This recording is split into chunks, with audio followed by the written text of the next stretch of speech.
My name is Monica, and we are with Football is Sexy, and we are here at the Moscone Center in San Francisco.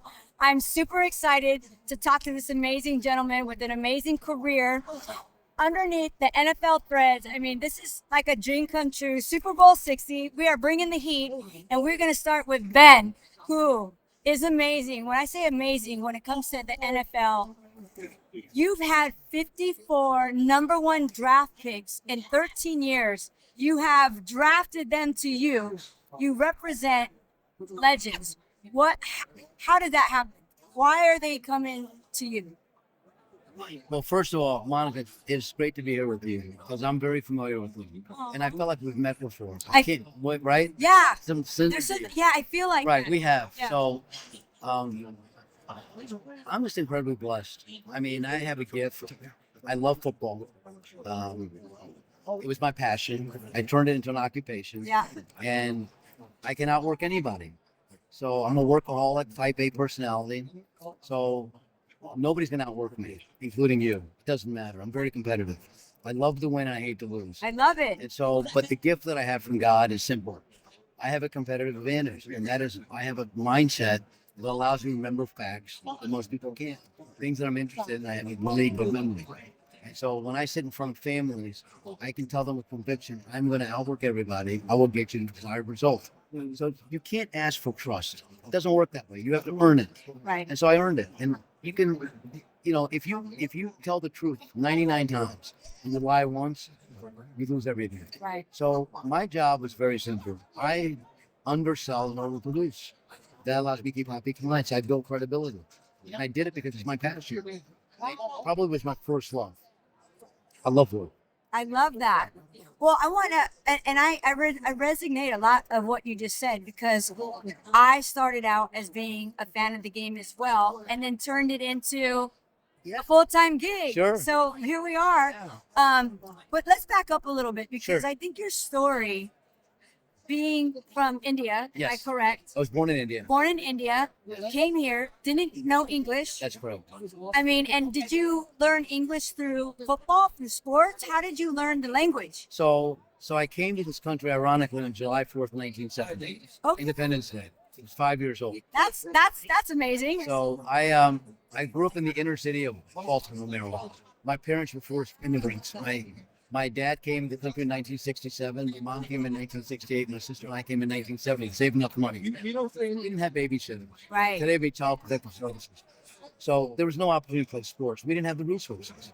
So my parents were always working. At the age of 10, my parents had advanced from the nursing home, the quality in restaurants, and bought their first cafeteria. Okay. My summers were spent being the busboy at the age of 10. Can't stay at home. So at 5 a.m. in summers, that's what I did. So I learned the work ethic from my mother. And what it taught me is this. You just have to work hard. That's the easy thing. You can control that part. But for whatever reason, at the age of 11, I was watching sports. I couldn't play sports because, again, we didn't have the resources at the time or the babysitter. Right. I taught myself the game of football. I remember watching the old machines, and then they were running the wishbone. You never knew who had the ball. I couldn't figure it out. I thought it was like magic. Yeah. So I learned English in school, in the inner city. I have no accent because my formative years are here. And, we moved schools a lot because my parents were always trying to upgrade. And later on, I vowed that's something I wasn't going to do for my daughters. It was really brutal. Right. Because whenever you're the young kid with a foreign name, it's hard to make friends. Right. Especially. So I think I went to 4 or 5 elementary schools, like 6. And finally, when we got stability, I was in 7th grade. We never moved to Fairfax, Virginia. W.T. Woodson High School then. So that gave us stability. But that's when I started learning sports, in 6th grade, 7th grade. Right. I memorized all the facts. I couldn't play. I loved baseball, basketball, but I really loved football. So I had a gift from God. I could remember the statistics in that sports games. So the kids would come up to me. They go, "Hey, what's this guy's batting average?" I'd rattle it off. Now you can just Google it. Right. There's no Google back. There was no. There was no cell phone. No. So you could ask me a question. Do you have a favorite sport? Mine is football. Good, mine too. Yeah. Do you have a favorite team? Oh no, time out. College or pro? Pro. Good, mine too. I'm a diehard Niner fan. Me too. What? Let's go. You tell me with a Niner So, fan, Lauren. What are you I- doing here? no. Give me some love. Oh, here's the deal. I'm actually a Monica fan. Okay. What college did Brock Purdy go to? Iowa. Iowa State. State. My bad. I'm a big George Kittle fan, and I know that George goes to Iowa. Brock Purdy goes to Iowa So State. who represents George Kittle? Who's his agent? That I don't know. It's Jack Beckman from San Diego. Okay. What round was he drafted in? Fifth. Yeah, there you go. You were a fan. Okay, And can we stop now that I Yes. went now that You won. I got one? You won. Okay. You I got want to end one. while I'm on top. All right. I want to ask you a question. Sure. So when you talk about one of the first, you had 54 number one draft picks. Tell me about the first one. How did that feel? Who was it? And how did that make you feel? Like real? I've never been asked this question. Ever. So That makes me happy. no, never. That's a good question. So the first round pick I ever had was a gentleman by the name of Jeff Hardings. He was an offensive guard from Penn State, 1996. He was the undefeated Penn State team. Kerry Collins was a quarterback. John Carter was a running back. Andre Johnson was a tackle. They were a great team. They didn't win the national championship, but they were undefeated. And he was the 23rd pick in the first round. I started the business in 1994. In 1995, I was, just getting going. In 1996 was my first full year of recruiting, and I got him. And so I recruited him through his parents, Lester and Dolores Hardings, out of St. Henry. Right. I couldn't talk to him. He was very by the book, Interesting. focused. You had to go through Penn State compliance. I did everything the right way. But back then it was different. When the season ended, the players would come and fly to you. And the reason is because now it was legal to pay for their trip. Now that doesn't really happen anymore. But long story short, he was engaged to a woman named Rebecca. So Jeff Harding was a devout Catholic. He didn't, he wasn't one of those typical playboys. And his parents said, we like Ben and my partner, Jim Steiner, he was the boss. But I had to kind of let him free. Right. I had to have him. Yeah. Because, I wasn't desperate, but I was desperate. I was passionate. Right. I had to make a real year. Right. And so it's the only business where I can tell you this. If you have a bad year, it takes you 1 year to fix it. It's not negotiable. Right. It's not like having a bad month in car sales or pizza sales. You can It's put your on- whole It's life. it all or nothing. All or nothing. If you second place is good enough to lose. Right. Second and fourth, it does not matter. Right. First or nothing. So I had to have him. He was coming in, wined and dined him, and there was another agent who owned Penn State. When I say owned him, had a great reputation. Powerful agent. His name is Marvin Demo. His son is Kevin Demo, who runs the Cronky Sports Group. Okay. It's Kevin, brilliant guy. Go ahead. But Marvin Demo was, in my opinion, the top sports agent at that time. I like this time. He was behind the scenes. You never knew who he was. He had John Elway, Dan Marino, a bunch of them. Right. The number one agent was Leigh Steinberg. Right. Actually, I talked to Lee. okay, so Leigh was two different styles. Leigh was articulate. He was in the media. He controlled the media. He's Jerry Maguire. Right. And the other gentleman is sitting behind the rooms and has the owners and the GMs, and nobody knows who it is. So I modeled my business after Marvin Demo. I'm not going to go into a gunfight with a sword. Right. I'm not going to go against Drew Rosenhaus and Tom Condon and all these guys when they were comfortable in front of the media. And if I did media, I can't outdo those guys. So why would I go into arena for my ego? Right. I said, let me go the other way. There's two ways to brand it. Right. Now, agents like to get the fourth one. So I used that. I said, listen, the star is not me. The star is you. So whenever we're in the green room, draft day, you never see me on TV. I would give up my seat to the family member. Interesting. But the agent wants to sit next to the player for next year's recruiting. Right. I didn't need that validation. Right. I had the player. I had the GMs. I developed my relationship. See, I told the truth 99, 100, 101 teams. But that doesn't mean that I wasn't tough.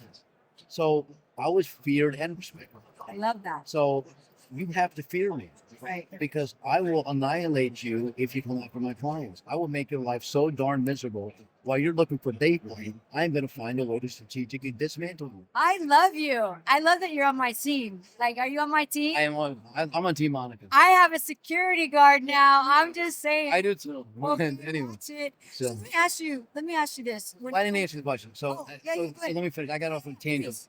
I'm nervous because I'm with you. we're good. Okay, so what happens is Marvin Demo is supposed to get the next meeting. I fear for him. But here's what happens. When they jump on the plane, and we had gone to Applebee's or something at the Galleria or mall, I said, look, I hope if there's any issues that come up, you call us. Because once they leave you, You don't know. you don't know. You don't know. So here's what happened. They get on the plane. And they looked at each other and they said, this told me this afternoon. They go, are you thinking what I'm thinking? And she said, yes. They said, that's the guys. Aw. They canceled the meeting with Marvin Down Wow. and John Bove, who was the head of compliance at Penn State, thought I had cheated. I didn't. I was never allowed back at Penn State. There's Marvin Demoff owned Penn State. He had so many top players. He never got the meeting. They just felt it. They prayed on it, and they picked me. Wow. And Jim Stein. That's amazing. That's amazing. And so after you get that first one, because just in business as an entrepreneur and all that, once you get the first one, Second one should be easier, but it wasn't. it wasn't. No, because what happened is we had the best year at sports management group. I signed 5 players that year. See, he was my first round, but I had 3 second rounders and a 4th rounder. The 4th rounder, the lowest pick was John Runyon. He played 12 years in the league. His son now plays for the Giants, and John Runyon is the head of fines and appeals for the NFL. Although he was the dirtiest player, now he hands out fines. The other players were Mike Allstott, the A-Train, Derek Mace from Notre Dame, and Randall Godfrey from the Cowboys. It was an iconic year. Wow. And I don't mind saying it. So I went from starting as an unpaid intern, the first year making $7,000, which couldn't pay any bills, to making $26,000. And when I had that class, I made $65,000. Wow. It was like a massive home run in 1996. Wow. Now I thought it's easy. Now here's what happened. Now here comes Leigh Steinberg, Marvin Demoff, Tom Conlon, Right. Joel Siegel, Drew, all the big boys. This is a movie. I see Oh, a yeah. movie in We're- my head. We might be working on it. So Yeah. here's what happens. They annihilate me. I Really? got nobody.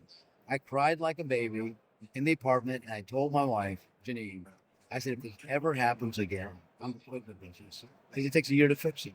Yeah. And I was upset Yeah. because they came after me because I was on the radar Right. and I was a threat. So Right. they taught me a lesson. Right. And then I rebuilt. So I got a first rounder and a 4th rounder next year. Then I got 1 first rounder after that. Then I had 0 first rounders. Then I got 1 first rounder. And then it was 2004. And for a lot of the listeners who Oh. are like new to the game, Sure. it is such a big difference to have a number one. It is. The money for a number one is It's astronomical. and there was no rookie wage scale. Right. So now there is. Right. So now it's controlled. So this Right. is, you can make it Back whatever you in, want. right. And so I also had 3 of the 5 largest holdouts in modern day history. Really? Yeah. So Jeff Harding's in my second year is the second 74 days. Number 1 was Brian McKinney, 98 days, and Justin Smith, 51 days. See, I don't compromise or worship money. It's very important. I worship God. So, but money is very important. It's number 4 on my list. God is number I 1. like both, but let's go with God first. Yeah, I do. Yeah. So God, so I have the 6 F's in life, Monica. 6 F's. Would you like to know them? I would. Okay, so I'm sure it's just, there's no right answer. Right. So number 6 is foundation/charity. I have to have a foundation in my mother's name who died in 1994. Sorry. 23. Hear It's that. okay. It's a blessing. It's a blessing. She's my guardian angel.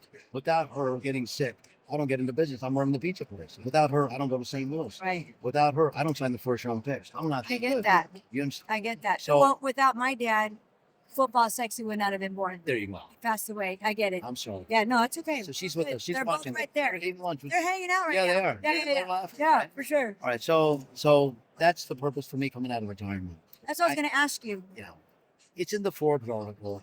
It Okay. says that I had a calling. It kind of led to issues. Okay. Anyway, because I'm a workaholic and I promised But to retire. then we'll fast forward. What made you want to jump back in? What happened? What was that? I had a Trigger. I turned 60 on May 14th, and by May 24th, it felt like I had lightning right in my body and said, "Are you done yet?" And I was missing work. I like working. I like. Did you miss the challenge? Yeah. Did you miss the camaraderie behind the? No, Just the challenge. I You just love- want to win. I want to win. Okay. See, if you chase money, you might become miserable and have a lifestyle, but you're not happy. Right. But if you chase success and your passion, the money's going to follow. Right. It doesn't matter what you do. If I'm the best trash collector in San Francisco, I'm going to make a lot of money. Right. But money isn't going to define me. Money is only important when you need it, but it is important. Right. So foundation/charity, that's my purpose for coming back. I have to give back and help those because I'm blessed. Number 5, fun. I don't know how to have fun. I'm a workaholic, but I need to have fun. What is fun? It's my standard. Right. You might say, I want to go watch a movie. I might say, I just want to eat Snickers. I don't know. Then number 4 is important. Financial/fortune. Money. Right. You have to have money to pay Freedom. bills. Freedom, Right. right? And help out those. Also, you have to Give. have fun, right? Number 3, friends. Not acquaintances. You're an acquaintance. Right. These are all acquaintances. But in your lifetime, if you have 1 or 2 friends, you are beyond blessed. Most people have zero. You can't have more than 5. Right. Well, what is a friend? What is a true friend? Somebody you call at 3 a.m, say, I need 10 grand. And they say, okay, here it is. Right. They don't say, well, let me talk. Or can come get you out of jail. There you, or, Right. or pick me up Uber. I'm in Las Vegas. Right. Can you pick? Okay. Oh, not, oh, I got to work. I'm so. Right. A true friend does it. And then they ask you 2 weeks later, why did I have to pick you up? Right? And then number 2, family. Right? Family isn't just blood. That doesn't matter. Family is family. That's it. And so a lot of times with athletes, family messes up the kids to get money. They want the money. And the kids go broke. Right. When I say kids, they're not kids. They're grown men, but you're 21 and 22. They're kids. Right. Okay, so, well, you know what I mean. I get it. So, but family is what? It's not blood. Family is loyalty, trust, and love. Those 3 things, 100. right? Yeah. So my mother's an inspiration. My dad is great, but I don't have a big family. I don't stay in touch with people in India, right? So if a family member or friend isn't, hey, can you give me a pregame pass at 49? Right. You know, it's okay. Yeah. And then number 1 is faith. That's God. You know, for me, it's Jesus. But I was born Hindu, but my wife was Catholic. But I'm a big believer. Now, I don't care what you believe in. It doesn't matter. But to me, it's important you believe in something. There has Something bigger than yourself. right. So it doesn't matter if you're Hindu, Buddhist, you know, if you're atheist. I mean, look, that's your prerogative. Right. I just think without that foundation, you have a problem. So the foundation to a house. If I'm going to be in San Diego, You're gonna build. I'm not building it on the beach. Right. Because it's going to rain on everybody, Monica. Yeah. It doesn't matter who you are. Yeah. Sometimes a rich man has more problems than a poor man. Right. But I would take my chances. If you can control the money and it doesn't get in your mind, you can effectuate change. If you go the other, there's nothing wrong with having a Lamborghini. I just don't need one. I'll drive my Tesla X. I'm good. Yeah. You know, it doesn't matter. And so it just depends. So that's my order. No, I love Faith- it. That's a faith- great order. Well, I think that's close to my order, so I love that. it really And faith is number 1. okay. Good. 100%. So, and it could be number 2. Some people put family, but I put faith 1 because without God, I don't have a family, Exactly. right? I would agree 100%. So you know, but some people don't. It depends. Yeah. But do you really believe? See, you can't believe 99%. It must be 100. You can't believe it when you want to. See, I'm not afraid to die. I'm not. Because you're going to tell me my penalty is when I die and I go to heaven, have dinner with Jesus and my mother. Right. That's my penalty. Is that my downside? Right. So is this my upside? Right. So I'll stay. I'd like to stay as long as I can for that foundation, and the foundation is going to be anonymous. See, I don't need validation in social media. I need self-validation from me. That's all I need. As long as he knows I'm from here. The other stuff doesn't need. And that's a true way to breathe, you know? That's me. No, I love But it it. took me 60 years old. And social media that's a whole nother topic. Well, It's not for the weak. It's not. It's not for the weak. But if you have a foundation, you need to have a we got base. 5 minutes. Yeah. No. You have 300 seconds. Let me ask you a question. Switching. A lot of these draft picks are betting on you, Yes, but I believe you're also betting on them a little I bit. am. And I want to talk about that Sure. because I'm a betting person. I can answer the question before you ask it. Okay. So what I did is I don't recruit. So funny. I did you what you did to me. So I didn't let you finish. I love you. Okay, well, I think I know your question. What So I was here's gonna I know what your question is. let's see. Okay, so the reason I did well is I do my research. See, I'm not going to go after a player because he's first pick. I have to believe in the player, so I do my background research. I would research him on Google, Yahoo, so I need to know who the audience is. If I just chase a player because he's a high pick, I may not like him. I'm not interested in wasting time. So I do the character background research. I want to feel some connection. Who disappointed you? Which one did you maybe not get right? And you don't have to Oh. get a name, but which one threw you? You're like, man, I did not see that coming. Yeah, so there's 2 players. It happened back to back. I was naive. So when I signed Randall Godfrey out of Georgia, it's really hard to go into Southeastern Conference. I then wanted to sign his roommate, Robert Edwards. What I didn't know is I had no chance to get him. I was naive. He had somebody living in the dorm with him that worked for a sports agent. And let's just say I had never had a chance. Okay, so I didn't read from that. Then there was a player, I could tell you who it was, and he knows it because it was a great story, Jason Witten. Okay. So Jason Witten was a Hall of Fame type tight end. Dallas Cowboys. Give me some love. Yeah. I didn't have trivia, but I knew that one. Go You ahead. did know it. And then I want to talk about Patrick Willis. Okay, we go to really got 2 Patrick's great. minutes. So basically, I recruited Jason Witten as hard as any player ever. but I never had a chance to get him because he had made up his mind. But I came close. Yeah. And what I realized is you better know exactly what you're up against. You need rope to climb the mountain. I really didn't have enough rope, although I caused as much damage as I can. I was never getting him. So I learned my lesson. Know your audience. And I did. I need to know that I have a legit chance to win. I couldn't have won that. He wanted me to win, Right. but I couldn't. It was mind was made.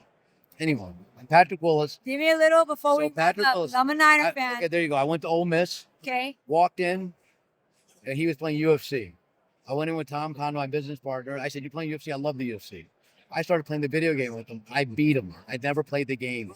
Tom Condon looked at me and said, "What are you doing?" I said, "What are you talking about?" He goes, "You never played that game." I said, "No, but I know the fighters." I said, "As long as they put me on the ground, I can hit the buttons, you know." He goes, "Why did you beat him?" I said, "Because I hate to lose." He said, "We may not get this kid." I said, "If we don't get him because I beat him, then he's not the right guy for us." I love And that. so Patrick, I beat him 2 out of 3. He had his Chris and Julie Finley came in. We had the meeting. I said, "Leave." He stayed in school, didn't talk to me for a year. Thought I had lost him. Right. And then when the season, senior year, a year later, he said, "I'm signing." I said, "When did you know you were signing with us?" He said, "That night. Because you played me in UFC." He goes, "I don't want to waste my time." And it turned out that Jimmy Sexton was supposed to get him. Later, Jimmy became my business partner because Jimmy had the Southeastern Conference. So I deuced McCall. I got Patrick Willis that night. And he made me suffer for a year. I love But he that. didn't tell me it would have been He's a silent kind of He's guy. a great guy. All pro I Hall of gotta get Fame. him on my podcast too. That's Patrick, done. where Hold are on. you? He's on my phone. Okay, so real quick, so because You you want don't him? know this, Would you yes. like him? So what we do when we wrap up, which we're about to wrap up, Yeah. is I tell people who got next. And even though this is football, I'm a big basketball fan, and you get to tag my next interview. So, What does that mean? call Patrick and tell him want you're to call going. right now? Yeah, let's call him right now. Can I get the phone? We're gonna call Patrick Willis. Somebody give me a phone. Can I get a phone? Give me a phone. Can I get my silver phone? Silver, Verizon. Thank you, sir. All right. Who got next? Patrick Willis from the All right. Niners. I said call him So right let now. me ask you: can he do it? Does he have to do it in person? Can he do it? I'll You're doing it- whatever. okay, I'll- watch if I have home. to Zoom, but I'd rather drive or fly. Oh, that's well. He lives here. Patrick Willis. Tell him I'm a Niner. I'm a Oh, big. I know he'll like it. He knows I'm not a Niner fan. I'm a Cowboy fan. And a Viking. This is real time. This is easy. If he picks up. Okay. Monica. Let me handle Football my. is sex. Yeah, I'm not gonna say.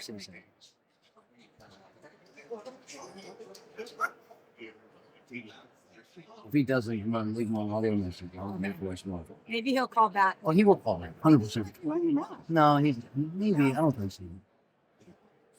Your call has been forwarded to voicemail.